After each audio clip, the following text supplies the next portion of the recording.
اب جب خان صاحب جو ہے وہ کال دیں گے تو ہم جو ہے وہ سارے جائیں گے. پہلے تو میرا ایک بیٹا گیا تھا نا, اب جو ہم گھر کے بقایا 4 لوگ ہیں, خان نے کال دی تو ہم چاروں لوگ جو ہے وہ جائیں گے, کیونکہ آخری جو حد تھی نا, جو ریڈ لائن تھی, وہ تھی گولی چلا دی گئی. اب گولی کے بعد اور کیا کریں گے؟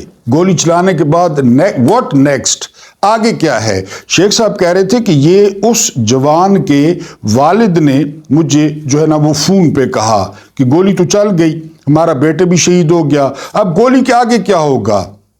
گولی کے آگے تو کچھ نہیں ہو سکتا. اور ایک سوال کے جواب میں انہوں نے یہ بھی کہا کہ جی وہ کہا جا رہا ہے کہ اس میں جو ہے نا وہ کابلی تھے, اس میں افغانی تھے. تو آغا صاحب نے جواب دیا کہ وہاں پر بہت بڑی تعداد وہ پختونوں کی تھی, اس میں کوئی شک نہیں ہے, لیکن ان کا تعلق جو ہے وہ KPK سے تھا. اس کے علاوہ بلوچستان کے لوگ تھے, سندھ کے لوگ تھے, پنجاب کے لوگ تھے, کشمیری تھے, گلگت کے لوگ تھے. تو اتنے زیادہ لوگ تھے اور پورے ملک سے جو ہے وہ لوگ تھے. اس کے علاوہ انہوں نے ایک بہت امپورٹنٹ بات کی, اور وہ بات انہوں نے یہ کی کہ کسی کے پاس جو ہے وہ مظاہرین میں سے کسی کے پاس اسلحہ نہیں تھا, یعنی کسی کے لوگوں کے پاس ڈنڈے تھے, اس کے علاوہ کسی بندے کے پاس غلیل بھی تھی. اس بات کا بھی انہوں نے اقرار کیا, لیکن جو ہے وہ کسی کے پاس ہتھیار نہیں تھے. ایک اور انہوں نے دلچسپ واقعہ شیئر کیا کہ آپ لوگوں کے پیشن کا اندازہ کریں کہ وہاں پہ 4 لوگوں نے ایک پیاز توڑا, ایک پیاز اس کے 4 حصے کیے, اور اسی طرح ایک روٹی تھی ان کے پاس, اس روٹی کے انہوں نے 4 حصے کیے اور برابر بانٹے. یہ لوگوں کا پیشن تھا جو لوگ احتجاج کرنے کے لیے آئے ہوئے تھے. یہ میں آپ کو بتا رہا ہوں کہ شیخ آغا سرور ہیں, بہت زبردست جو ہے نا وہ فیلڈ پہ نظر آتے ہیں, گرفتار بھی ہو چکے ہیں, ہر جگہ پہ احتجاج کور کرتے ہوئے آپ کو یہ نظر آئیں گے. تو ان کا یہ تازہ ترین انٹرویو ہے. آگے چل کے وہ بتاتے ہیں کہ ایک پولیس والا جو اسلام آباد جو ہے وہ پولیس میں ہے, اس کا جو ہے وہ فون آیا, اور 1-2 باتیں کرنے کے بعد وہ پولیس والا جو ہے وہ زاروں قطار رونے لگ گیا. تو شیخ صاحب پوچھتے ہیں کہ میں نے اسے پوچھا کہ کیوں, خیریت ہے؟ تو پہلے اس نے ذکر کیا ڈی چوک کا کہ ڈی چوک میں جو کچھ ہوا, لیکن ہماری مجبوری یہ ہے کہ ہم ملازم ہیں, پاکستان میں جو ہے وہ نوکریاں نہیں ہیں, نوکری ملی ہوئی ہے, بچوں کا پیٹ پالنا ہے, بچوں کی فیسیں دینی ہے, لہٰذا نوکری کرنے پر مجبور ہیں. لیکن جو ہے وہ ڈی چوک میں جو کچھ ہوا وہ اب راتوں کو سونے نہیں دیتا. اس کے علاوہ انہوں نے جو اہم بات کی, میں پہلے بھی اس بات کا ذکر کر چکا ہوں کہ جو کچھ اسلام آباد میں ہو رہا ہے نا, اسلام آباد کے تھانوں کو ٹارگٹ دیا گیا ہے کہ آپ لوگوں نے اتنے بندے, اور وہ بھی پٹھان. آج وکیل بھی جاگے ہیں, شکر ہے وکیلوں نے بھی مارچ کیا ہے پٹھانوں کے حق میں, ورنہ یہ تو مرے پڑے تھے. انہوں نے کافی بڑا احتجاج تھا جو وکیلوں نے پٹھانوں کے حق میں کیا ہے. تو بقول اس پولیس والے کے کہ ٹارگٹ دیا گیا ہے جی کہ پٹھان گرفتار کریں, اور اتنے پٹھان گرفتار کر لیے گئے ہیں کہ تھانوں میں جگہ نہیں ہے, اور شناختی کارڈ دیکھ کر گرفتار کیا جا رہا ہے. جس بات پہ پولیس والا رویا بقول آغا صاحب وہ یہ کہ 13 سال کا ایک بچہ جو کہ چھلیاں بیچ رہا تھا اور وہ پٹھان بچہ تھا, اس بچے کو جو ہے وہ گرفتار کر لیا گیا, اس کو تھانے لے جایا گیا, اور جب میرے سامنے جو ہے نا اس پر تشدد ہوا تو تھوڑی دیر بعد جو ہے بچے کا وہ خون نکل آیا, اور بچے کا خون نکلنے لگا, اور اسے جو ہے نا وہ کہا جانے لگا کہ میں PTI کے جو ہے نا وہ اس میں احتجاج میں موجود تھا, اور میرا تعلق جو ہے وہ PTI سے ہے. اور وہ پولیس والا بتا رہا تھا کہ جی اس کی عمر 13 سال تھی, اور وہ روڈ پہ وہ چھلیاں بیچ رہا تھا, اور یہ دوڑ لگی ہوئی ہے, SHOs کو ٹارگٹ دیا گیا ہے. پھر آپ کو پتہ ہے یعنی کربلا میں کتابوں میں لکھا ہے کہ جی کئی لوگ کہتے تھے کہ جی ہم جانتے ہیں کہ آپ کون ہیں, حسین علیہ السلام کو, لیکن جو یزید کی نوکری ہے, ہم نوکری کرتے ہیں, ہم ملازم ہیں, ہم نے جو ہے نا وہ گھر کا خیال رکھنا ہے, ہمیں فلاں انعام کا لالچ دیا گیا ہے. تو یہاں پہ پولیس والا جو ہے نا وہ بتاتا ہے آغا صاحب کو کہ 5 انگلیاں برابر نہیں ہیں. کئی پولیس والے جو ہے وہ شاہ سے زیادہ شاہ کے وفادار بنے ہوئے تھے, بڑھ چڑھ کے انہوں نے لوگوں پہ ظلم کیا, اور بڑھ چڑھ کے وہ پٹھانوں کو گرفتار کر رہے ہیں. اور ان کو یہ بھی بتایا گیا ہے کہ ان کو جو ہے نا پروموشن دی جائے گی، ان کو ترقی دی جائے گی، ان کی تنخواہوں میں اضافہ ہوگا، لہٰذا آپ لوگ جو ہے وہ ٹارگٹ پورا کریں۔ اور پٹھانوں کو گرفتار کر کر کے جو ہے وہ مختلف تھانوں میں بانٹا جا رہا ہے۔ اس کے علاوہ تھانوں میں گنجائش نہیں ہے، اس کے علاوہ ان کے کھانے کا، اور آپ کو ویسے بھی پتہ ہے کہ تھانے جو ہے نا وہ کھانا فراہم نہیں کرتے، جیل میں تو پھر بھی انتظام ہوتا ہے کہ ان کے کھانے کا بندوبست کوئی نہیں ہے، ان کے پانی کا بندوبست کوئی نہیں ہے، یعنی وہ باہر سے کوئی آتا ہے تو ان کو کھانے کے لیے کوئی چیز جو ہے نا وہ دے دیتا ہے۔ اور پھر پولیس والے نے اس بات پہ بھی جو ہے نا وہ حیرت کا اور تشویش کا اظہار کیا کہ جو پی ٹی آئی کی لیڈرشپ باہر موجود ہے، انہوں نے ان کا جو ہے نا وہ کوئی پتہ نہیں کیا، ان کو جو ہے نا وہ ملنے نہیں آئے، ان کی خبر نہیں لی، یا ان کو کھانے پینے کے لیے کچھ نہیں دیا۔ لیکن وہ تو ساری باتیں ٹھیک ہیں، لیکن میرا سوال یہ ہے کہ ایک ریاست کا اپنے شہریوں کے ساتھ یا اپنے رہنے والوں کے ساتھ اس قسم کا سلوک ہوتا ہے؟ یعنی یہ بات میں نہیں کر رہا، یہ آج میں نے آپ کو بتایا کہ بہت بڑا مارچ ہوا ہے اسلام آباد میں وکلا کا، اور وکلا نے جو ہے نا اس بات کو اٹھایا ہے کہ جو کچھ اسلام آباد اور راول پنڈی میں پختونوں کے ساتھ ہو رہا ہے، کہ جی جو بھی پختون ہیں، یعنی میں نے آپ کو بتایا کہ وہ ہوٹلوں پہ بیرے ہیں، جو ان کے افغان ہوٹلز ہیں، یہ شنواری ہیں، وہاں سے بغیر بتائے جو ہے وہ لوگوں کو گرفتار کیا جا رہا ہے۔ تو بہرحال یہ انتہائی چونکا دینے والا اور انتہائی خوفناک، یعنی میں نے تو وہ تو 31 منٹ کا انٹرویو ہے، میں نے آپ کو 3-4 موٹی موٹی باتیں بتائی ہیں کہ وہ ڈی چوک پر موجود تھے اور انہوں نے کیا دیکھا، اور جو انہوں نے بہت خطرناک بات کی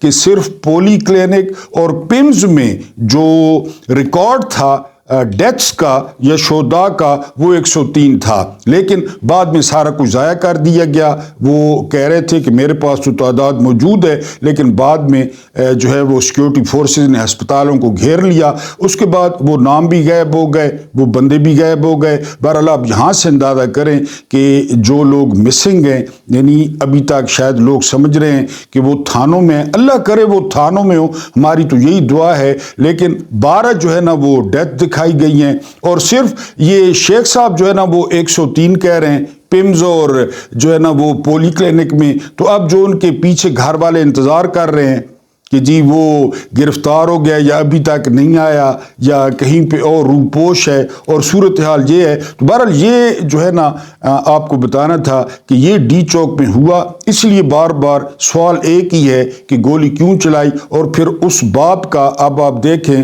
جذبہ، یا اس باپ کا آپ غصہ چیک کریں کہ پہلے تو میرا ایک بیٹا گیا تھا نا جو شہید ہوا ہے، اب میں بھی جاؤں گا، میرے 2 اور بیٹے ہیں وہ بھی جائیں گے، اور میری جو ہے وہ گھر والی بھی جو ہے نا وہ جائے گی۔ یہ صورتحال ہے۔ میں نے آپ کو بتایا کہ اسلام آباد میں یہ آپ کہیں نا کہ ویسے چلا جائے گا یہ واقعہ، یا یہ راتوں کو سونے دے گا، یا یہ لہو نہیں پکارے گا، تو یہ بالکل آپ جو ہے نا وہ غلط سوچ رہے ہیں۔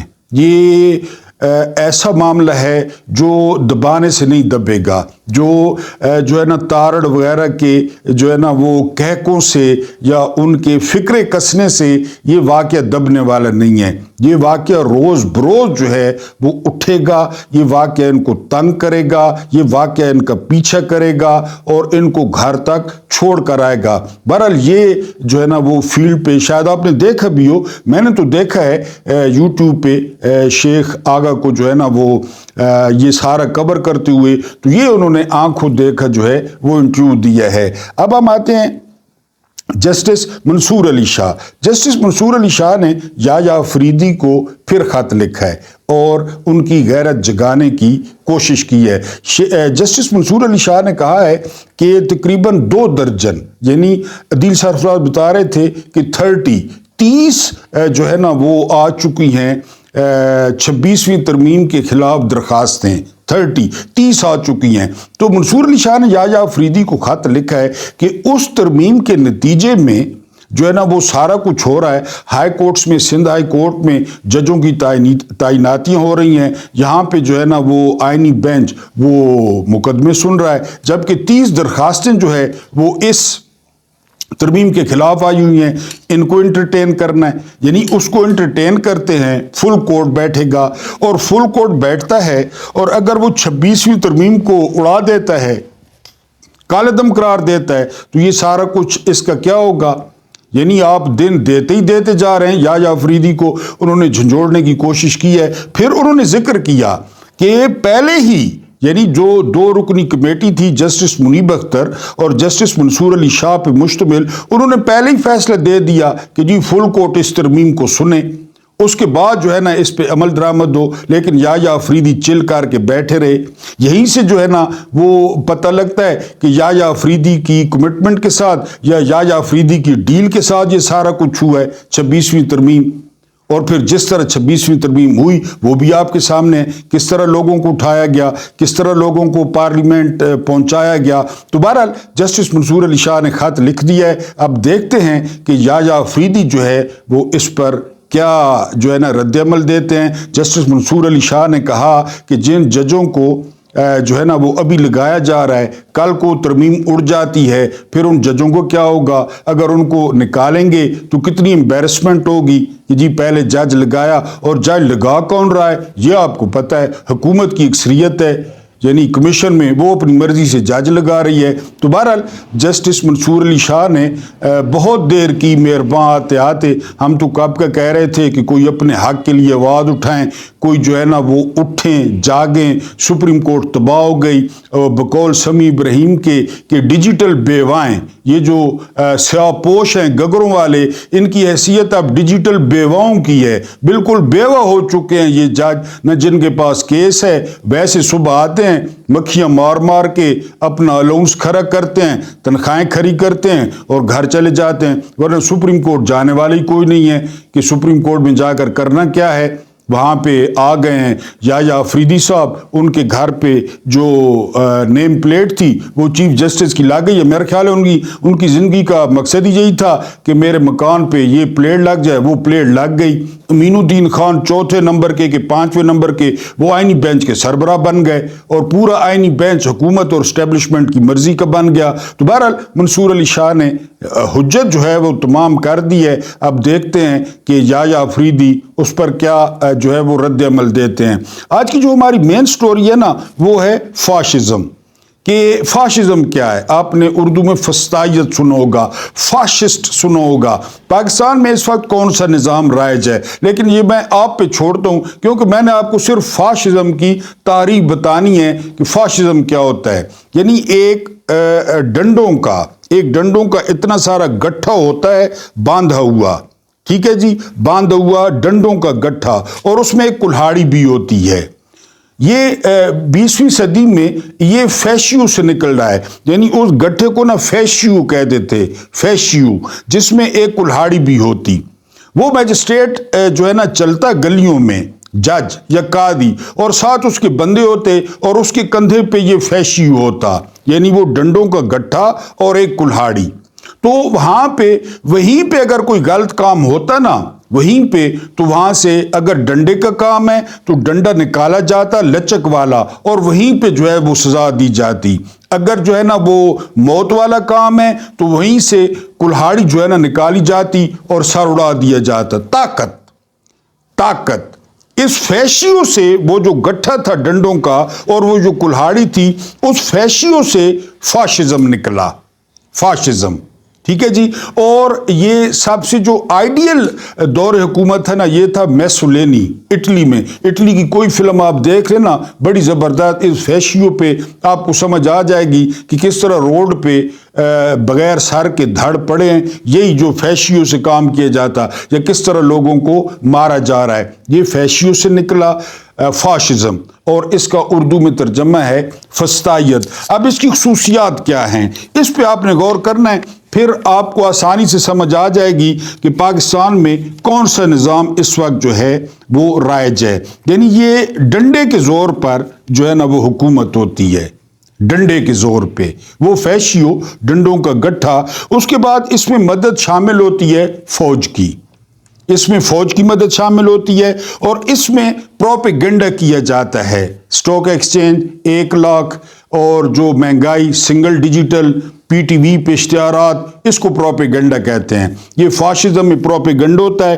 اس کے بعد انسانی حقوق نہیں ہوتے، یعنی اس فاشزم میں انسانی حقوق، میں نے کہا ڈاٹ کنیکٹنگ آپ نے خود کرنی ہے۔ بولنے کی آزادی، لکھنے کی آزادی، تقریر کی آزادی، جلسے کی آزادی، جلوس کی آزادی نہیں ہوتی، اس میں انسانی حقوق نہیں ہوتے۔ فوج کو برتری حاصل ہوتی ہے فاشزم میں۔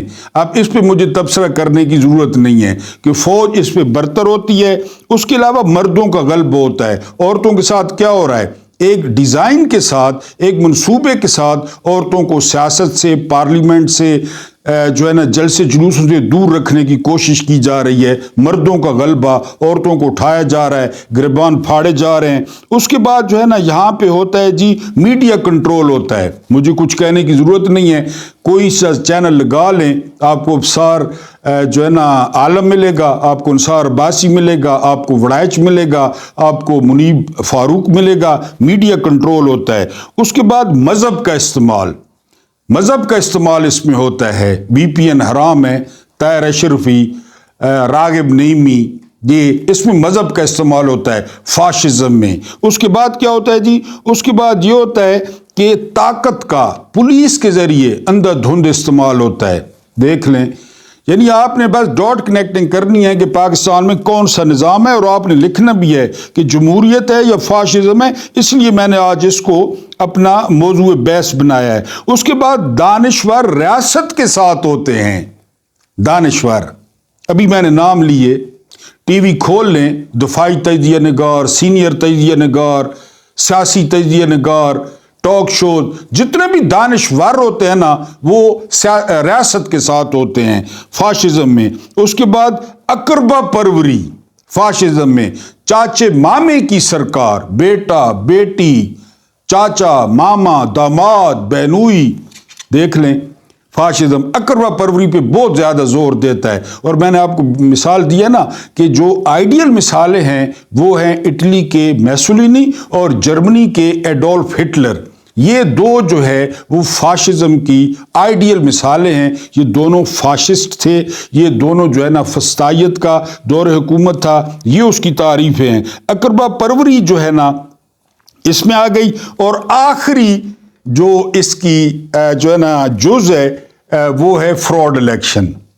اب اس پہ بھی مجھے تبصرہ کرنے کی ضرورت نہیں ہے۔